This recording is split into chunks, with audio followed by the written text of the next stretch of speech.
I am lovesick for my beloved and my friend. So very lovesick for my beloved and my friend.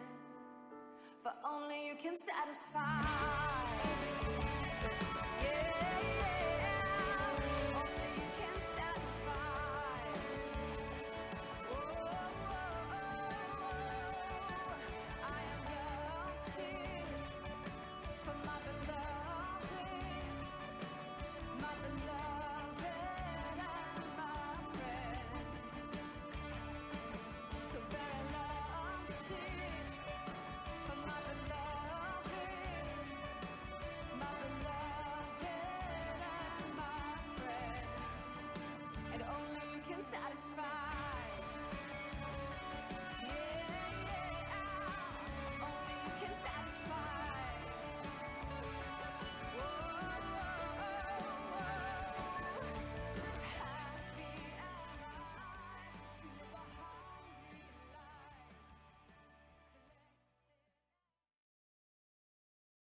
Oui, bonjour à tous, famille d'église de Tychos, à notre service en ligne d'aujourd'hui, dimanche le 21 mars. Nous sommes heureux que vous soyez avec nous et vous allez trouver une version française et anglaise de ce culte. Nous avons exceptionnellement enregistré ce culte dans notre ancien immeuble parce que l'église de la Bonne Nouvelle n'est pas disponible ce week-end. Mais la semaine prochaine, notre culte sera de nouveau à l'église de la Bonne Nouvelle. Alors n'oubliez pas de vous inscrire si vous voulez venir en personne. C'est une obligation, si vous voulez venir, de s'inscrire. Il faut respecter la loi. Donc nous vous faisons confiance pour cela. Il y a quelques informations techniques pour la semaine prochaine. Nous avons le changement d'heure à l'heure d'été samedi prochain dans la nuit. Donc à 2 heures du matin, il sera 3 heures. N'oubliez pas, nous perdons 1 heure. Alors le dimanche matin, il faudra vous en rappeler. Les annonces pour cette semaine. Samedi prochain, le 27 mars, nous aurons un Kids Club, le club des enfants, qui aura lieu chez les Zedze, Vincent et Myriam. Et il y aura un programme spécial Pâques. Vous trouverez des chants et des activités et une chasse à l'œuf. Alors si vous voulez venir avec votre enfant, inscrivez-vous auprès de Myriam. Une autre information importante, c'est l'Assemblée Générale de Tychos et Crossroads qui a lieu dimanche prochain, le 28 mars. C'est important, le culte commencera à 2h30 et non à 3h comme d'habitude, mais à 2h30. Rappelez-vous, nous allons perdre 1 heure et nous commençons une demi-heure plus tôt. Et l'Assemblée Générale commencera à 4 heures pile. Toutes ces informations, vous les recevez à propos de l'Assemblée générale, vous l'avez reçu cette semaine, et toutes ces informations, toutes ces annonces de la vie de l'Église, vous les retrouvez dans notre bulletin électronique, le e-bulletin. Voilà. Et vous trouverez dans ce bulletin électronique tous les liens pour vous inscrire pour le prochain culte et pour voir le streaming en live, le culte en ligne, la vidéo enregistrée. Et le lien vers la réunion de prière sur Zoom qui a lieu le jeudi soir à 20h et toutes les autres informations. Pour finir, je voudrais remercier tous ceux qui ont préparé cette vidéo. Nous avons l'équipe de son, l'équipe vidéo, JB pour la traduction, et Yann pour le slide, le diaporama, et notre pasteur Charles pour le prêche. Et maintenant, je passe la parole à Xavier pour la louange et à son équipe avec Vincent et Manon. Soyez bénis.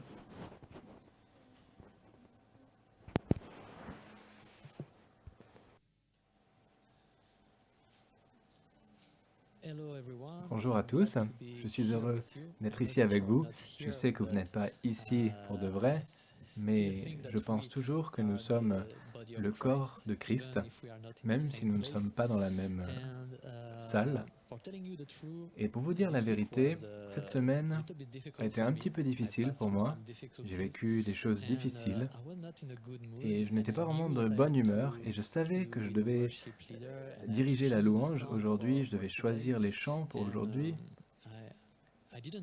Et je ne savais pas quel chant je voulais chanter aujourd'hui pour prier, pour louer notre Seigneur.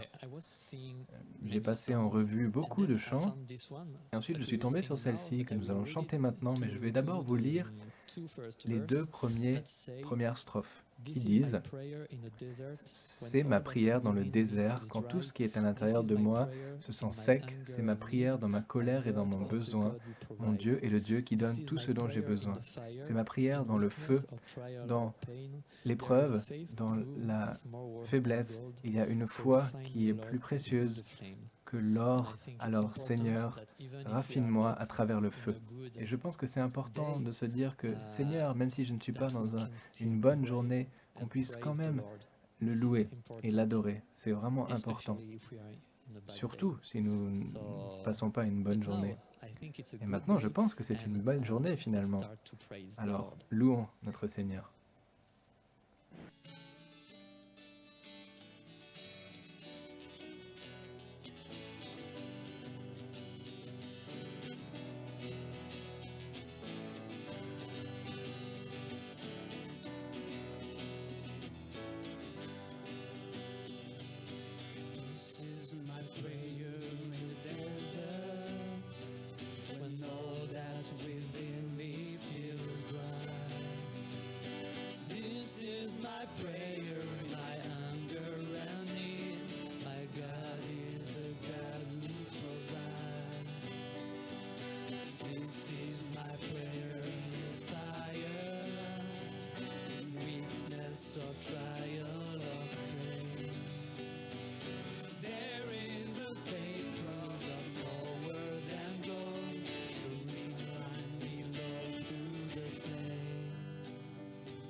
favor and providence flow.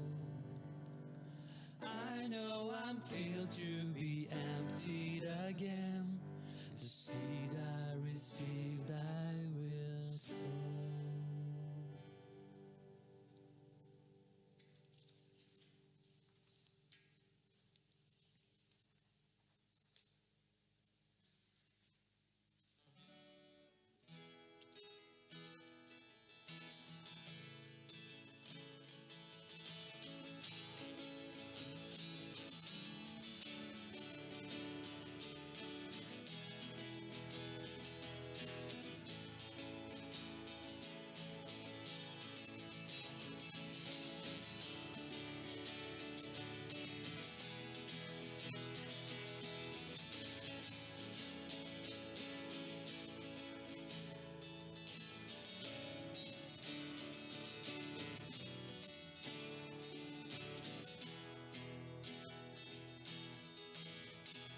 Above all power, above all king, above all nature and all created things, above all wisdom and all the ways of man.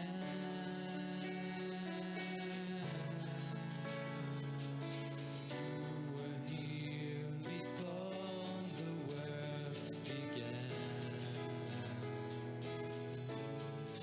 Above all kingdom, above all throne,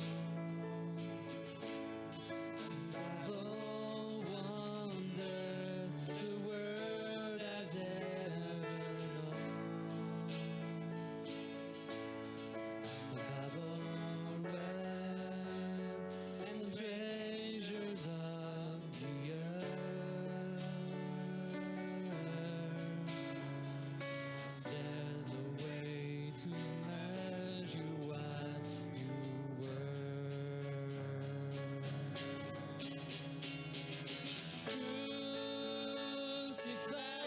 Crucified, laid behind the stone, you live to die, rejected and alone, like a rose, trembled on the ground.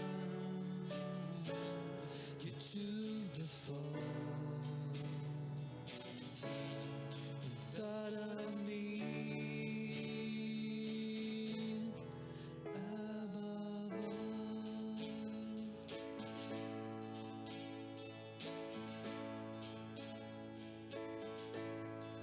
Above all power, above all king, above all nature and all created things,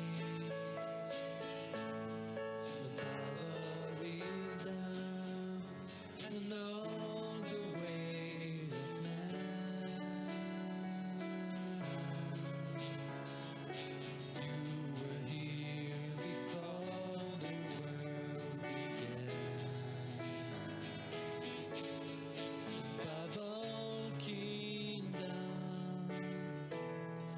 above all throne, above all wonder the world has ever known. Above all and treasures of the earth, there's no way to measure what you were.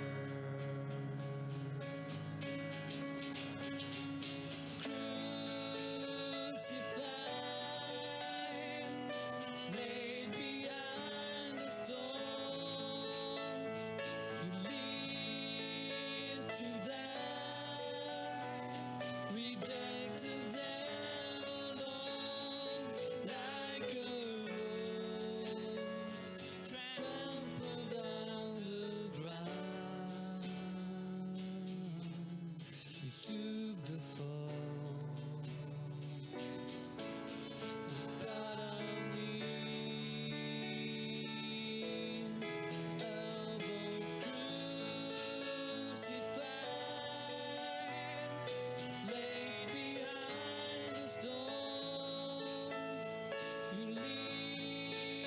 to die, rejected and alone, like a rose trampled down the ground to the fall. Thought of me above all.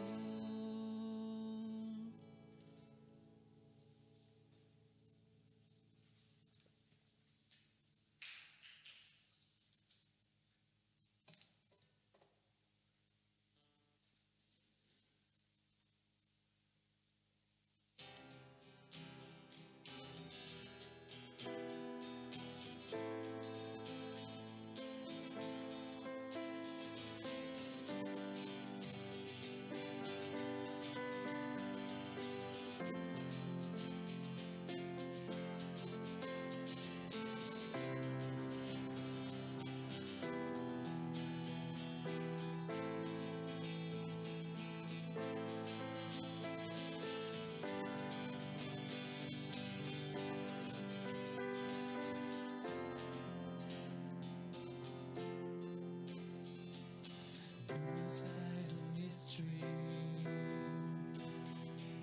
See the empty crowd. See the risen Savior, victorious and strong. No one else above him, none strong to save. He alone has conquered the power of the grave. Glorious, eyes have seen the glory of the Lord.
C'est bon d'être ici encore avec l'équipe de louange pour louer le Seigneur. Merci à l'équipe de louange, à l'équipe de son et à tous ceux qui sont là et à tous ceux qui se joignent à nous alors que nous enregistrons ce culte en ligne pour qu'on puisse tous le partager.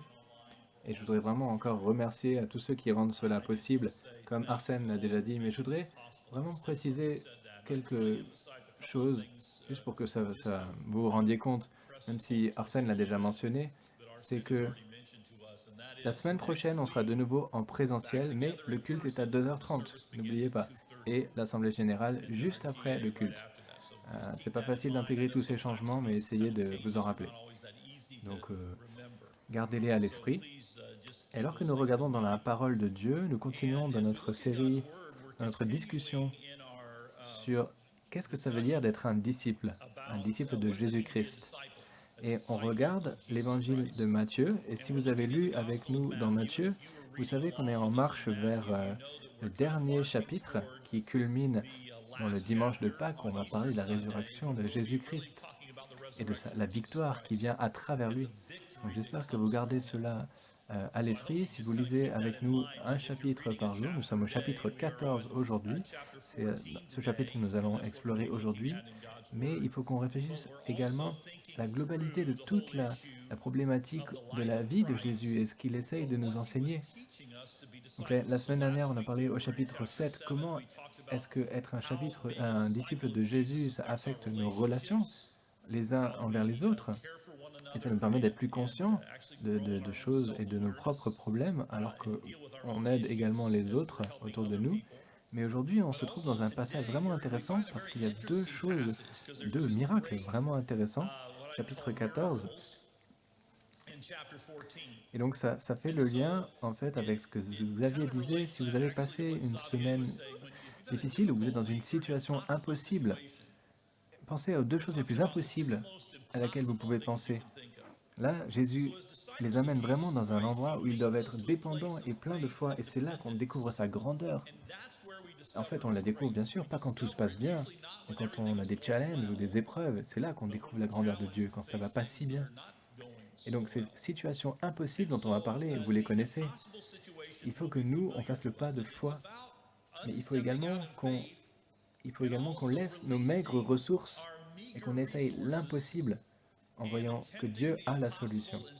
Donc on parle du passage où Jésus nourrit 5000 hommes et du passage où Jésus marche sur l'eau. Et quand on pense à nourrir 5000 hommes et marcher sur l'eau, et ça n'inclut même pas les femmes et les enfants, et on peut deviner qu'il serait du coup au moins 15 000 personnes, avec 2 pains et 5 poissons. Non, 2 poissons et 5 pains. Alors, parler d'un miracle spectaculaire. Si vous connaissez ce texte, vous connaissez l'histoire qui est là-dedans dans la Bible. Mais la leçon que Jésus nous apprend ici, ce n'est pas seulement comment vivre avec tous ces grands miracles. Marcher sur l'eau, c'est un grand miracle. Mais c'est comment vivre nos vies quotidiennes dans la foi et avec cette puissance. Parce que la réalité, c'est que si on veut porter des fruits en tant que chrétien, si on veut avoir un impact sur les gens autour de nous, si on veut changer des vies, eh bien c'est autant un miracle que Dieu nous utilise, nous, pour qu'on n'opère pas dans notre force humaine mais qu'on opère grâce à sa puissance divine pour sa gloire. Et donc, alors que nous voyons cela, nous voyons qu'il nous appelle à aller plus profond dans la foi avec lui. Alors on va passer ce passage en revue et il y a plein de choses, on va parler de tout ce chapitre. En un dimanche, il y a plein de messages dedans, mais je voudrais qu'on se rappelle de ces deux choses qui sont, je pense, vraiment qui nous aident à voir ce qu'on doit retenir de ce passage, ce qu'on doit savoir. Et parfois, on vit la vie chrétienne comme ça, on vit les choses on dans le petit train de la routine, mais Dieu n'avait pas l'intention que nous, on vive comme ça, dans une routine, dans nos forces humaines. Il veut que nous vivions de grandes choses avec sa force, il veut nous apprendre des choses chaque jour, il veut que nous marchions dans sa présence, dans sa puissance. Et donc, alors que nous regardons ce passage, je voudrais qu'on voit une première chose, c'est comprendre que de faire confiance à sa puissance, Dieu peut faire des choses extraordinaires. Et on a tous besoin de ces principes. Moi-même, j'ai besoin de ces principes. Et on va, j'espère, les utiliser dès aujourd'hui, alors que nous sommes dans la parole de Dieu et que nous avons chacun un ministère à notre façon. Premièrement, nos ressources placées dans les mains de Dieu sont toujours suffisantes pour accomplir son but et pour voir sa gloire. Et l'idée, c'est ça, c'est que Jésus leur apprenait aux disciples que des choses ordinaires qui sont placées dans ses mains, dans les mains de Dieu, peuvent accomplir des choses extraordinaires pour sa gloire. Et donc, alors que nous regardons ce passage, la première réponse des disciples quand on va dans l'Écriture, là, c'est une solution humaine. Versets 14 et 15 de Matthieu 14.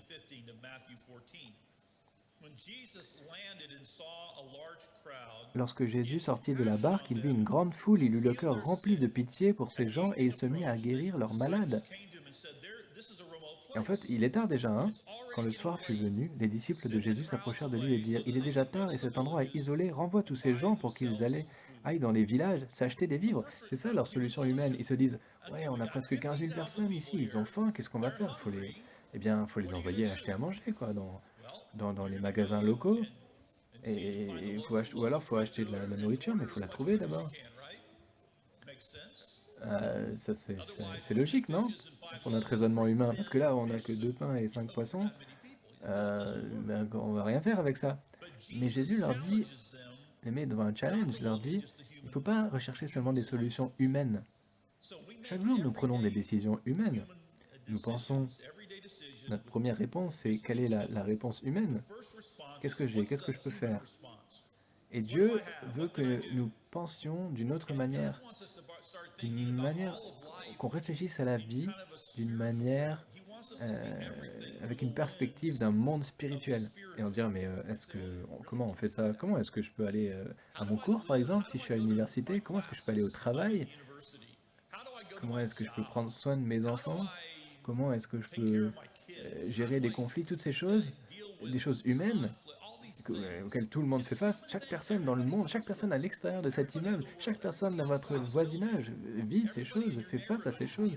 C'est quoi la différence pour les chrétiens? Comment est-ce qu'on est censé faire différemment? Eh bien, on regarde toutes ces choses, non pas avec la perspective de quelles ressources j'ai moi, et que ce soit les ressources soient une fin en elles-mêmes, mais on apporte ces ressources à Jésus, à Dieu. L'idée, c'est qu'on commence à développer une capacité de voir clairement nos vies à travers notre relation avec Jésus-Christ, et qu'il est avec nous, et qu'on peut l'approcher. Et on va voir à la fin de ce culte comment est-ce qu'on fait cela, parce que Jésus nous a montré, il était le modèle pour nous montrer cela. Mais l'idée, c'est qu'on commence à développer cette perspective spirituelle. Par exemple, moi, j'ai des lunettes, je peux pas lire mes notes si j'ai pas mes lunettes. Je peux pas lire les notes, en tout cas, de ma Bible, hein, c'est flou. Et parfois, je me dis, c'est comme ça qu'on vit notre vie. On voit des choses, mais on n'a pas nos lunettes spirituelles d'une certaine façon. Et la lentille du Saint-Esprit, on va dire, qui rend toute chose plus claire, qui articule notre vie, notre foi, et qui nous aide à savoir comment apporter nos problèmes à Dieu, comment apporter notre besoin de sagesse, qui nous montre comment Dieu agit dans notre vie, et qu'on puisse donner chaque chose, alors que du début de la journée à la fin de la journée, et les choses difficiles, les personnes difficiles au travail ou à la maison, ne regardez pas autour de vous quand je dis personnes difficiles, hein, mais l'idée c'est comment faire cela. Comment changer de perspective pour ne pas avoir une perspective humaine? Et il y a une réponse dans cette histoire de nourrir 5000 hommes, on va la voir.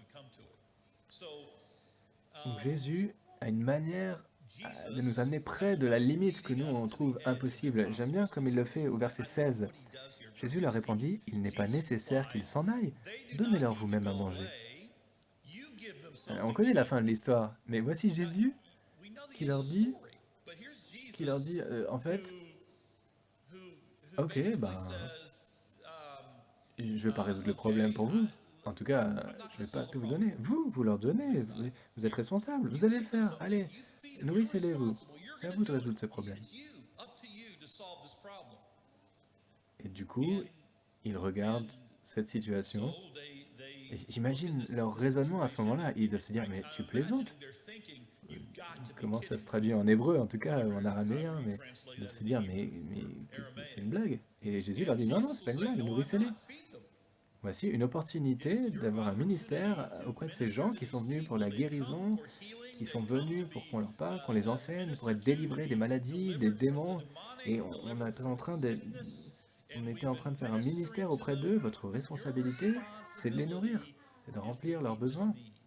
Et vraiment, il était en train de les préparer parce qu'un jour, il allait mourir à la croix, être ressuscité d'entre les morts, être renvoyé auprès du Père et laisser toute chose entre les mains de ses disciples qui deviendraient des apôtres et qui, eux, allaient renverser le monde entier avec la bonne nouvelle de Jésus-Christ. Et ils devaient savoir comment vivre par la foi et faire face à des situations impossibles par la puissance de Dieu. Et donc, il leur apprenait cela. Et il nous apprend, nous, à travers cette histoire. Il nous enseigne. Je pense qu'aujourd'hui, l'Église trop souvent vit sans cette puissance de Dieu et conduit l'Église d'une manière comme si Dieu n'existait pas. Et nous ne pouvons pas vivre de cette manière. Mais donc il leur présente le problème. Aux disciples, il leur dit qu'ils allaient faire face à la persécution, à être sans abri, à des conflits avec des gens. Et on pense que les conflits dans l'Église, c'est une chose nouvelle d'aujourd'hui, c'est contemporain. Mais lisez les lettres des apôtres et vous verrez bien que c'est de tout temps. Ça fait partie du problème humain, les conflits. Et vivre une vie en servant les autres d'une manière impactante et qui transforme leur vie, c'est impossible sans la puissance de Dieu. Si vous voulez voir des mariages être restaurés, des gens dont la foi vacille être renforcés, si vous voulez voir des sermons qui ne soient pas juste des paroles, mais quelque chose qui est rendu fort et puissant par le Saint-Esprit, notre louange, si vous voulez faire face à des maladies, à des missions, mener les gens vers Christ, il faut réaliser qu'on a besoin de sa puissance.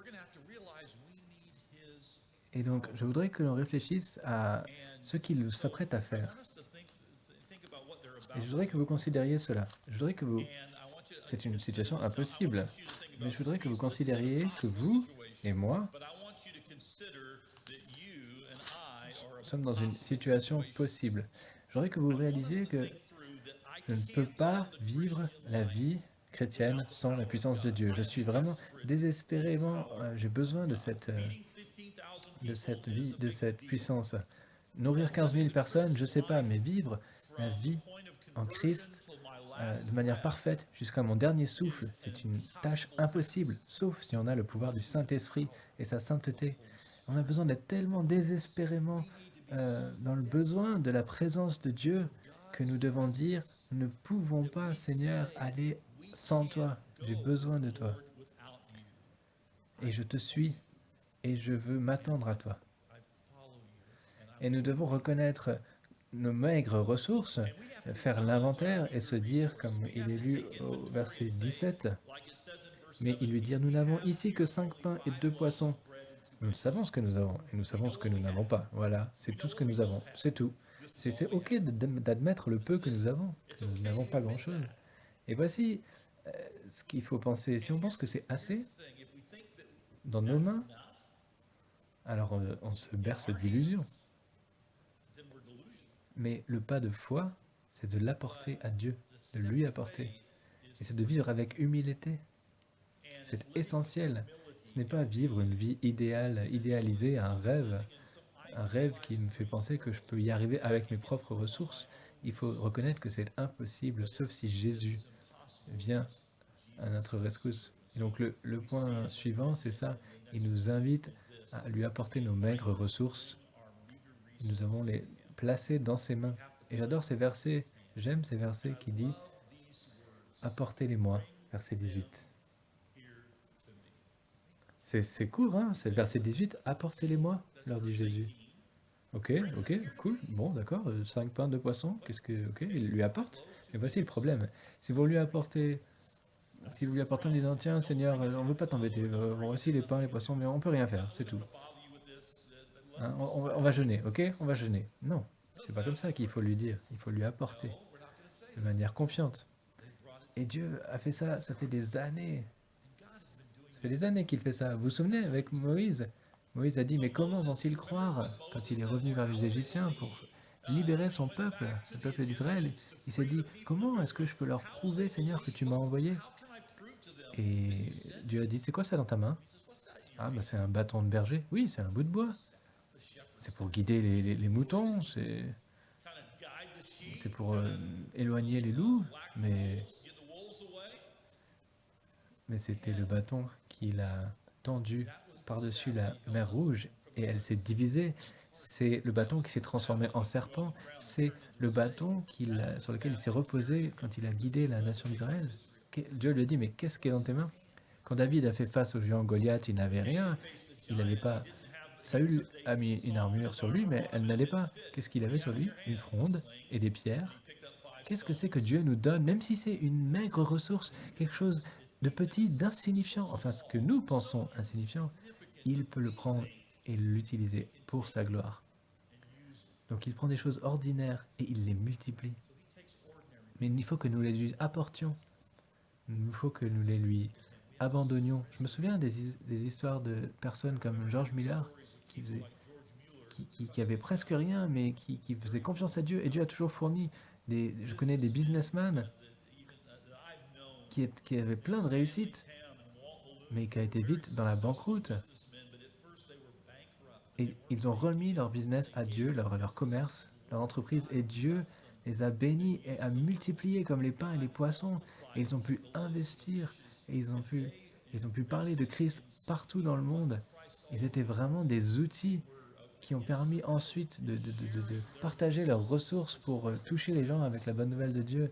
Des missions ont été complètement financées grâce à ces entreprises, parce qu'ils ont apporté le peu qu'ils avaient, quand ils en avaient peu, dans les mains de Dieu. C'est des petites choses.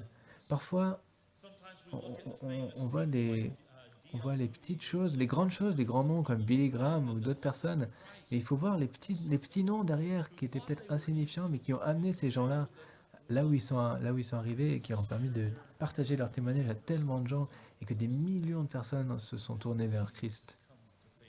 Donc un petit peu devient beaucoup quand on le place dans les mains de Jésus, il le multiplie. Nos maigres ressources sont toujours assez dans ses mains. Et si on regarde les versets 19 à 21, il a dit, il ordonna à la foule de s'asseoir sur l'herbe, puis il prit les 5 pains et les 2 poissons, les leva vers les yeux, vers le ciel, remercia Dieu. Il rompit les pains et les donna aux disciples, et ceux-ci les distributèrent à la foule. Chacun mangea à sa faim. Les disciples emportèrent 12 corbeilles pleines des morceaux qui restaient. Ceux qui avaient mangé étaient au nombre d'environ 5000 hommes, sans compter les femmes et les enfants. Et moi, je voudrais vraiment savoir.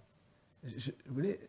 Parfois, j'aimerais bien qu'il y ait une caméra, parfois, quand on voit comment Jésus rompt le pain et qu'il leur distribue, et que le panier continue à se remplir. Ça aurait été génial de voir ça. On ne nous dit pas exactement l'image précise de comment ça s'est passé. Alors après, on ne peut pas se demander comment est-ce qu'il pourrait montrer ça dans un film, mais ce serait vraiment une image géniale de voir ça. C'est un miracle incroyable que Jésus fait. Et je pense que quand nous réalisons ce qui se passe vraiment et que c'est un rappel aux disciples, ce n'est pas important ce qui est dans vos mains, je peux le prendre et l'utiliser. Et il y a une autre chose dont vous devez vous rappeler, dont ils doivent se rappeler. Jésus ne l'a pas distribué. Il a dit nourrissez-les, il a multiplié et ils ont quand même pris ce qu'ils avaient et l'ont distribué. Et je pense que c'est une leçon pour nous aussi.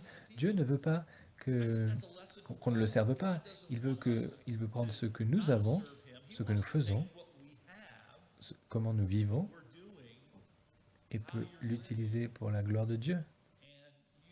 Et parfois les gens se disent avec du recul, moi je ne peux pas faire ça, j'ai rien à donner, je n'ai pas de talent, je n'ai rien à partager. Et pourtant Dieu t'a donné tellement de choses, son expérience, tes prières, ta voix, ton esprit, tu as du talent, tu es un trésor pour lui, ton service également. Et à un moment donné, si moi je prépare un sermon et que je ne le place pas dans ses mains, et que je ne prie pas pour ce sermon et que je ne lui fais pas confiance, alors ce ne sont que des mots. Et Dieu a une manière de prendre même nos faibles offrandes et les utiliser. Il y a des moments, comme je le disais le dernier dimanche, où j'ai vraiment eu du mal avec la préparation du message. Je me disais non, mais c'est pas très bon, je sais pas si ça va avoir un impact sur qui que ce soit. Et des fois, je me sens un peu, à la fin du message, je me dis bon, Seigneur, voilà, j'ai réussi à traverser tout ça. Et ça, c'est le message. Et là, quelqu'un m'a dit ah, ça m'a vraiment béni, j'avais besoin d'entendre ça. Est-ce que vous étiez devant ma maison cette semaine? Vous avez écouté tout ce qui s'est passé ou quoi? Parce que ça me concernait vraiment totalement. Et je dis non, je ne fais pas ça, je ne fais pas devant les maisons des gens pour savoir ce qui se passe dedans, hein, vous pouvez être rassurés. Mais c'est le Saint-Esprit qui m'a guidé, c'est clair. C'est Dieu à l'œuvre, c'est clair. C'est évident. C'est comme Xavier qui nous a dit, qui nous a guidés avec sa voix. Xavier, même s'il a eu une semaine difficile, merci d'avoir admis que tu as eu une semaine difficile. Il a offert tout ça au Seigneur et il a dit Seigneur, je me sens pas en forme. J'ai pas envie de le faire, mais je te remets tout ça. Et Dieu nous bénit même à travers ces moments-là. Et je pense qu'il y a des choses que nous devons reconnaître. Ce que nous pensons être tout petit devient grand dans ses mains, mais il faut lui abandonner tout ça. Encore une fois, je l'ai déjà dit. Hein. Et le deuxième point, c'est si vous voulez devenir plus proche de Jésus, vous devez faire un pas de foi et quitter le confort de la barque. Dans la deuxième histoire où Jésus marche sur l'eau. C'est cette histoire dont on va parler.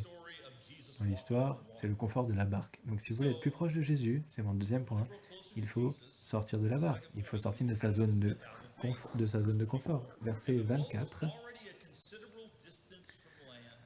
La barque était déjà à bonne distance de la terre. Elle était battue par les vagues car le vent soufflait contre elle. Tard dans la nuit, hein, c'est vraiment une nuit noire. Hein. Il y a du vent, il y a des vagues. Mais Jésus est venu vers eux en marchant sur l'eau. Jésus se dirigea vers ses disciples en marchant sur l'eau. On ne peut pas interpréter ça, il a marché sur l'eau.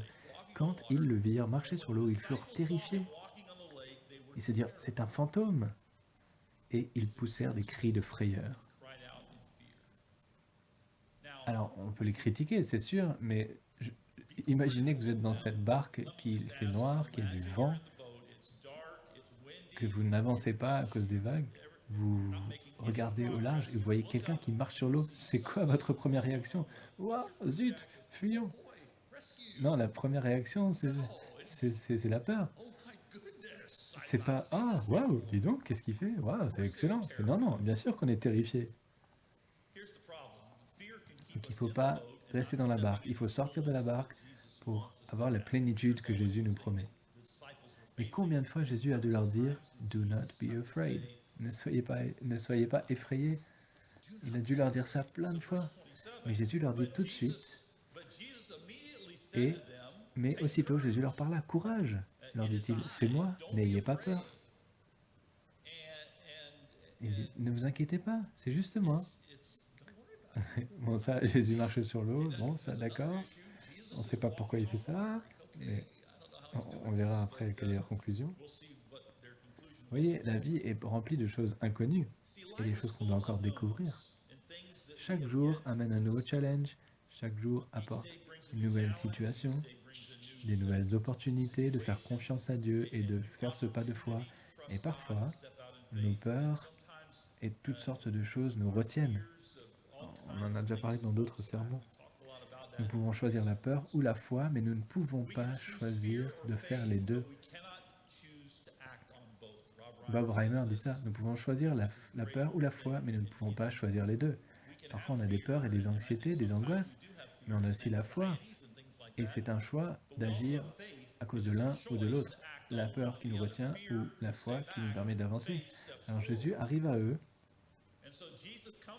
Et quelque chose qu'on voit vraiment ici, c'est que Jésus est venu à eux. Et il prend soin d'eux, Bon, on va le voir, il va demander de prier, on va le voir dans un instant, mais il est venu vers eux. Et il invite Pierre à venir sur l'eau avec lui. Alors, voici quelque chose qu'on retient, qu'on apprend dans cette situation. Il les appelle à sortir de leur zone de confort et du statu quo. Il y a toujours une porte dans notre cœur où le Saint-Esprit veut nous emmener plus loin, plus profondément dans la foi. Le Saint-Esprit dit, viens plus près de moi, viens plus profondément avec moi. Abandonne tout à Jésus, donne-lui les pains et les poissons, sors de ta barque et sors de ta barque et par obéissance, sors de ta barque et apporte-lui tes échecs. Sors et demande-lui de te pardonner pour tes péchés. Sors et demande-lui de gérer tes conflits. Sors et partage la bonne nouvelle, mais sors de chez toi, de ta barque. Donc il nous appelle à sortir de notre zone de confort, à quitter le statu quo dans cette situation. Au verset 28, Pierre prit alors la parole et lui dit, « Seigneur, si c'est bien toi, ordonne que j'aille vers toi sur l'eau. »« Viens, répondit Jésus. Pierre sortit de la barque et se mit à marcher sur l'eau pour aller à Jésus. » Non, on s'arrête là. Et parce que j'adore ça. J'aimerais bien voir ce que les autres disciples étaient en train de penser. Ah, Pierre, c'est toujours lui qui fait les premiers trucs, c'est toujours lui qui fait tout là. Et en fait, ok. Et il sort de la barque, il met le pied sur l'eau et il marche vraiment sur l'eau. Combien de pas il a fait, on ne sait pas. Mais il marche sur l'eau. Et je pense que c'est assez incroyable, premièrement. C'est assez génial. Mais Jésus nous appelle à sortir de notre barque, à quitter la sécurité relative, toute relative de la barque. C'est une métaphore pour notre zone de confort. Et je pense que parfois, c'est ça ce pas de foi. Parfois, on arrive vers un mur dans notre vie spirituelle et Dieu veut que nous abattions ce mur. Et ça peut nécessiter de faire un pas supplémentaire d'obéissance dans la foi. On ne sait pas trop à quoi ça ressemble à ce moment-là, mais on va le découvrir. C'est le Saint-Esprit, je pense, qui est en nous, qui nous appelle à une relation plus profonde. Et parfois, je pense qu'on manque sa voix, on passe à côté de sa voix et à côté des opportunités. Et moi, j'ai regardé en arrière sur ma vie et j'ai vu des opportunités qui étaient présentées à moi, que j'ai manquées, que j'ai loupées. Et je regrette ça. Et je lui ai remis à Dieu et je lui ai demandé de me pardonner en lui disant, « Seigneur, je ne veux pas manquer la prochaine opportunité. » Et rappelez-vous que c'est venir à Jésus, ce n'est pas juste marcher sur l'eau. Ça, c'est ce qu'on aime bien penser, « Ah, il marche sur l'eau, c'est cool. » Mais non, il va vers Jésus, il vient à Christ.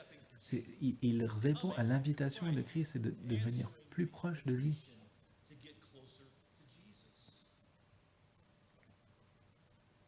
Et je pense que parfois, nous, on a marché sur l'eau, mais on n'a pas réalisé. Quand vous êtes venu à Christ, Jésus vous a demandé de sortir de votre ancienne vie pour aller vers une nouvelle vie. Vous êtes sorti de cette barque de non-croyance, et vous êtes allé sur la mer de la croyance. Et vous êtes allé vers Christ. Il y a d'autres moments de votre vie où vous êtes sorti de votre zone de confort, de votre bateau, et que vous avez pris ce pas de foi.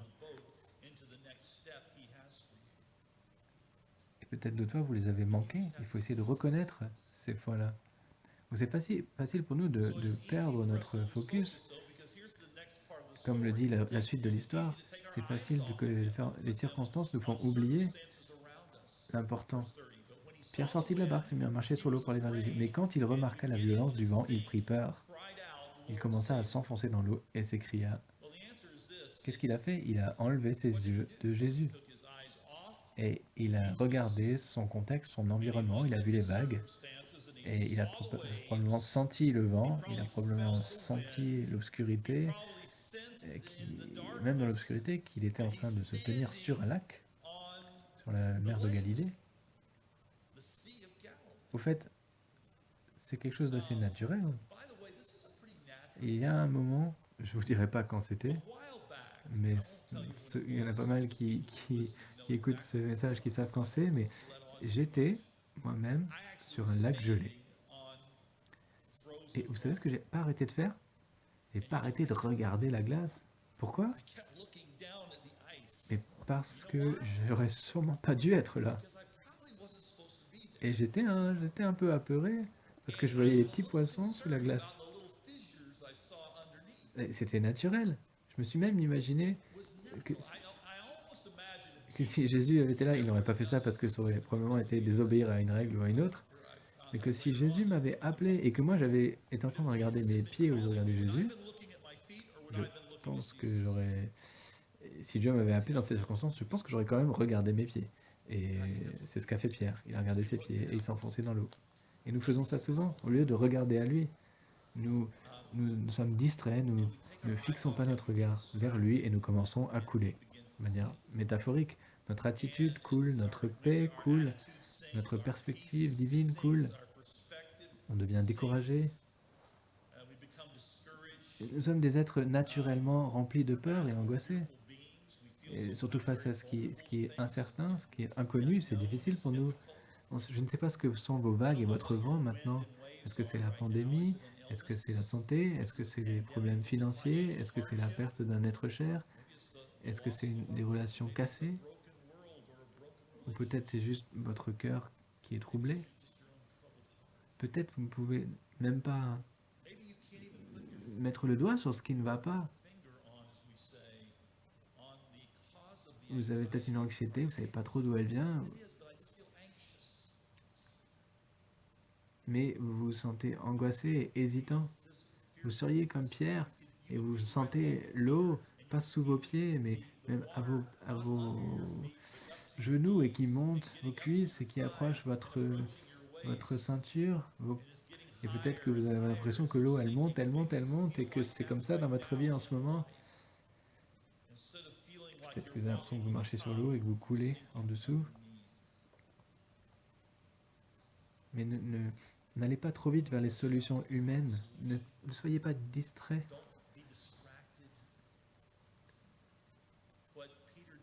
Pierre a fait ce qu'il devait faire.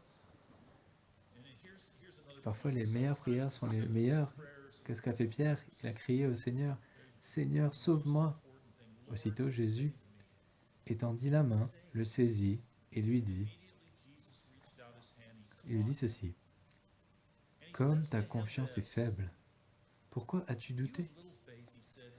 Alors bien sûr, il y a deux choses que je voudrais qu'on regarde. Des prières simples, « Seigneur, sauve-moi ». On n'a pas beaucoup de temps, hein, il est en train de couler. Et je ne sais pas jusqu'à où il a été dans l'eau, mais je ne pense pas qu'il est en train de s'étouffer déjà, mais je pense qu'il n'en était pas loin. Je ne sais pas comment on traduit s'étouffer, mais bon, on va dire s'étouffer en français. Et il dit juste « Seigneur, sauve-moi ». Et au fait, Jésus répond à cette prière tout de suite. Aussitôt, Jésus étendit la main et le saisit. Et Jésus, notre Sauveur, qui est tout le temps présent, qui est assez fort pour nous aider dans toutes circonstances et dans toute situation. Et j'imagine le ton de réprimande. Ça aurait pu être « Pourquoi as-tu douté ?» Ce n'est pas un ton qui condamne. C'est pas « Pierre, tu as douté, tu es un disciple sans valeur. » Excusez-moi pour la voix dramatique, hein, mais vous voyez l'image. Il lui a dit « Non, Pierre, c'est bon, je te tiens, je t'ai. T'inquiète pas, c'est moi. Je suis avec toi. Je n'ai jamais été loin de toi. Pourquoi est-ce que tu m'as quitté du regard ?» Et j'imagine qu'il attrape Pierre, qu'il le tire hors de l'eau, vers lui, et qu'il l'a même porté jusqu'au bateau, jusqu'à la barque, et qu'il a aidé Pierre à se remettre dans la barque, et ensuite est monté lui-même dans la barque. Au fait, si vous vous êtes toujours demandé, est-ce que Jésus est fort, même s'il est Dieu, et dans son humanité, est-ce qu'il aurait été capable de faire ça, de porter Pierre? Et si vous voulez savoir ce que je pense de Pierre, je pense pas qu'il était le plus maigre des disciples. Je pense que Pierre était le gars qui avait les gros bras, le gars qui y allait, quoi, qui fonçait dans le tas, un peu le macho, quoi. Il était le premier qui... Comment vous pensez qu'il s'est senti, Pierre, quand il était tout mouillé là et que Jésus l'a porté dans la barque? Comment vous pensez qu'il s'est senti? Je pense qu'il s'est senti d'abord soulagé qu'il n'ait pas coulé. Et je pense qu'il Il était content d'avoir été sauvé sur tout ça. Et voici ce que je pense, et j'aime bien en parler aux femmes et aux hommes, mais surtout aux hommes. Vous pouvez être fort et doux en même temps. Vous pouvez avoir de la force, mais également, il n'y avait rien de faible à propos de Jésus. Et pourtant, il était doux, il était tendre avec ses disciples. Il les a disciplinés, mais il les a disciplinés par amour, parce qu'il prenait soin de lui, d'eux. Il prend ceux qui sont sans force et les sauve. Il me prend moi qui suis sans force et me sauve. Il vous sauve vous aussi. Donc quand on fait ce pas de foi, qu'on ait de la réussite ou pas, ou qu'on ait des échecs, on voit la grandeur de notre Seigneur et Sauveur. Et notre foi est fortifiée. Versets 32-33. Ils montèrent tous les deux dans la barque et le vent tomba. Alors les disciples qui étaient dans la barque se mirent à genoux devant Jésus et dirent « Tu es vraiment le Fils de Dieu ». Est-ce que Pierre a eu raison, a eu tort d'aller sur l'eau? Non, il a eu raison. Est-ce qu'il a échoué quand il est allé vers Dieu? Oui, il a échoué. Mais qu'ont-ils découvert? Ils ont découvert que même dans son échec, Jésus était là pour sauver. Et que s'il avait gardé ses yeux vers Jésus, des choses merveilleuses, que quand on garde nos yeux sur Jésus, des choses merveilleuses se passent. Et donc on continue. Et il faut qu'on voit comment faire cela, comment garder notre focus sur Jésus, comment est-ce qu'on arrête d'enlever nos yeux de lui. Ils ont réalisé qui il était. Et je pense que la réponse est dans ce passage. Et Jésus nous le montre. C'est une rencontre régulière avec Dieu, avec Jésus, qui restaure notre foi, notre focus. Et c'est ce qu'il fait. Jésus nous montre comment faire. Le problème, ce n'est pas lui, c'est nous. Il faut d'abord qu'on prenne du temps seul avec Dieu, surtout dans ces temps difficiles et stressants. Au verset 13, le début du chapitre parle de Jean-Baptiste, celui qui a baptisé Jésus, celui qui était venu juste avant lui. Il avait été décapité.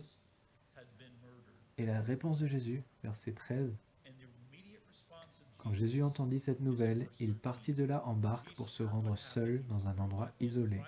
Mais les foules l'apprirent, elles sortirent des localités voisines et suivirent Jésus en marchant au bord de l'eau. Quand nous sommes confrontés au découragement, à la distraction, nous devons reconnaître que le meilleur endroit où il faut aller, c'est d'être seul avec Dieu pour prier, pour tout lui remettre, pour garder notre focus sur ce que lui nous a appelés à faire. Donc vraiment prendre un temps seul avec Dieu. Et deuxième chose, nous devons tout lui remettre. Nous devons lui être reconnaissants pour ce que nous avons. Et nous devons toujours regarder à lui. Au verset 19, on revient avec les pains et les poissons. Ensuite, il ordonna à la foule de s'asseoir sur l'herbe. Puis il les prit, les 2 poissons, les 5 pains, leva les yeux vers le ciel et remercia Dieu. Et Dieu nous montre ce que nous devons faire. Nous devons remercier. C'est dit là. C'est merveilleux. Il les prend, il lève les yeux au ciel. Alors, nous, c'est pareil. On doit être seul avec Dieu. Il a quitté les disciples à un moment. Nous devons faire ça régulièrement. Mais à chaque moment, nous devrions être capables de nous arrêter, malgré les problèmes auxquels nous faisons face, s'arrêter et être reconnaissants pour les maigres ressources que nous avons, mais ensuite dire « Seigneur, c'est dans tes mains. Je te remets ce problème, je te remets ces pains et ces poissons, je te remets mes talents, je te remets mes mots, je te remets mes soucis, je te remets ma vie, je te remets ma famille, je te remets mon temps, mon énergie, mes finances, je te remets tout, Seigneur, tout ce à quoi je fais face, je te le remets. » Jésus a été le modèle pour nous, pour qu'on puisse faire cela, être reconnaissant et garder notre focus sur lui. Et ensuite, finalement, rendre la gloire à Dieu. Donc, Jésus nourrit environ 15 000 personnes, et après, il fait ça à travers les disciples, mais c'est lui qui multiplie les pains et les poissons. Et qu'est-ce qu'il fait ensuite? Après la victoire, après, quand tout va bien, qu'est-ce qu'on fait après une victoire? On va en avant, on marche, on avance. Et qu'est-ce qu'il fait, lui? Eh bien, au verset 23, on voit qu'il Après l'avoir envoyé, il monta sur une colline pour prier. Quand le soir fut venu, il se tenait là, seul. Vous voyez, à la fin d'une journée de ministère, au lieu d'être dans la célébration de la victoire, il s'est recueilli, seul, avec son Père, pour dépendre de son Père. Nous devons rendre gloire à Dieu et remettre le focus sur lui, lui donner du temps seul à seul avec lui. Donc en tant que disciples de Jésus-Christ, il nous mène dans un endroit où on va être dépendant de lui, un endroit de foi. Il nous demande de sortir de notre zone de confort vers une relation avec lui.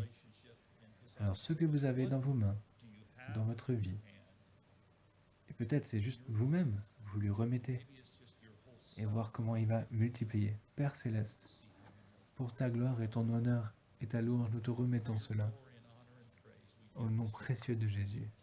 Seigneur, nous remettons notre vie, nous remettons ces mots, nous remettons nos prières. Parfois, nous ne savons pas comment prier. Mais Seigneur, tu prends nos prières, nos faibles mots, et tu les utilises pour ta gloire. Nous apportons nos problèmes, nos relations brisées, nos épreuves, nos difficultés. Nous apportons nos situations impossibles. Et nous sortons de la barque vers tes bras. Et nous te remettons tout au nom de Jésus. Amen.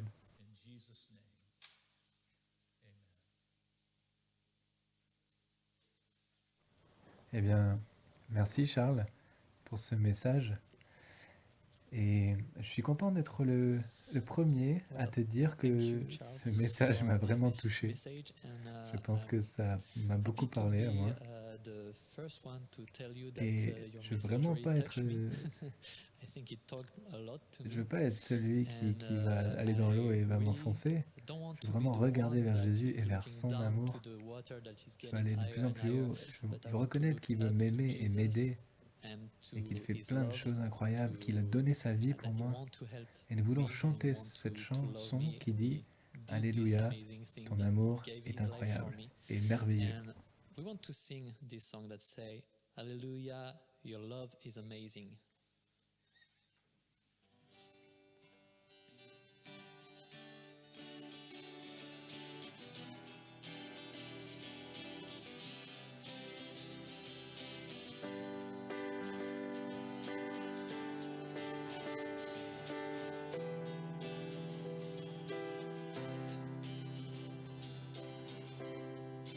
Your love is amazing, steady and unchanging.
makes me sing hallelujah, hallelujah, hallelujah.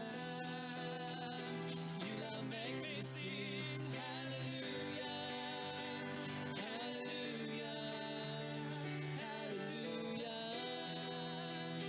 Your love makes me sing hallelujah, hallelujah, hallelujah.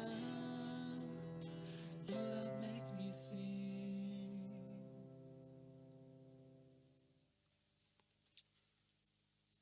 Alors que nous clôturons ce message, ce culte, je ne sais pas à quoi vous faites face, quelle est votre situation impossible. Et je ne sais pas ce que Dieu est en train de vous appeler à faire. Je sais qu'il vous appelle plus profondément dans une relation avec lui, toujours. C'est ce qu'il fait à chacun d'entre nous. Il ne veut pas que nous vivions dans le statu quo, il veut que nous le suivions. Et je ne sais pas ce que vous avez, que vous pouvez donner à Dieu afin qu'il le multiplie, mais je fais confiance au Saint-Esprit parce qu'il va pour vous dire ce que c'est. Et peut-être que vous le savez déjà. Alors, laissez-moi prier pour finir. Père Céleste,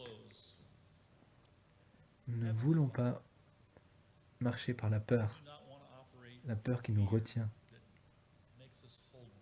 Nous ne voulons pas rester dans la barque, nous voulons être encouragés à sortir de la barque. Quelle que soit la conséquence, nous voulons aller vers toi. Tu nous as sauvés, tu vas nous sauver, nous voulons marcher en obéissance. Alors Seigneur Jésus, si tu dis viens, dans n'importe quelle circonstance, n'importe quelle situation, nous voulons venir à toi.